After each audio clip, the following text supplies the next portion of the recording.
High বন্ধুরা, চলে এলাম তোমাদের কাছে আবার একটা ভিডিও নিয়ে। এখন রাত্রি 10:30 বাজছে। আমাদের এখানে মহালয়াটা আগের দিনের ভিডিও। এখানে খুব ফটকা ফাটানো হয় ভোরবেলা 4টার সময়, তাই ফটকা দোকানে প্রচণ্ড ভিড়। আমরাও কিছু ফটকা কেটে নিলাম, তাই তোমাদের সঙ্গে একটু শেয়ার করলাম ভিডিওটা। এবার উঠে একটু কাজের জন্য বসে গেছি, রেস্ট করছি, তারপরে কাজ করব। এখন বাজছে দুপুর 12টা, তাই একটু আপেল কেটে নিচ্ছি খাওয়ার জন্যে।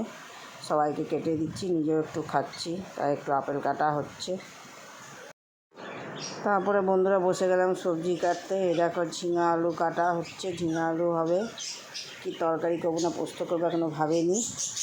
আর ওইদিকে একটুখানি ফুলকপি আছে, ভাবছি ফুলকপি আলু দিয়ে মাছের ঝোল করব। এই আজকে রান্না হবে মাছের ঝোল আর ঝিঙা আলু পোস্ত।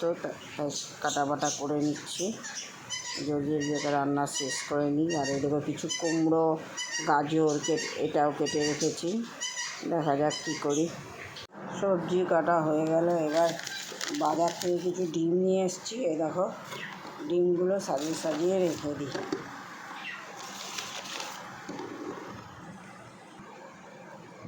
ডিম আমার সাজানো হয়ে গেল। এই দেখো এবার ডিমগুলো রেখে দিই, এবার যাই রান্না করতে। হাই বন্ধুরা, চলে এলাম তাহলে রান্নাঘরের। আজকে কী রান্না বান্না নিয়ে দেখো, মাছের ঝোল হয়ে গেছে ফুলকপি আলু দিয়ে। ফুলকপি খুঁজে পাওয়া যাচ্ছে না।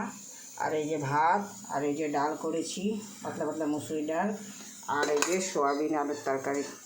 এই আজকে রান্নাবান্না হয়েছে। তাহলে ভিডিওটা আজকে এই পর্যন্তই। ভালো লাগলে লাইক কমেন্ট শেয়ার করে দিও। Tata bye bye. আবার একটা পরে ভিডিওতে দেখা হবে। সুস্থ থাকো, ভালো থাকো।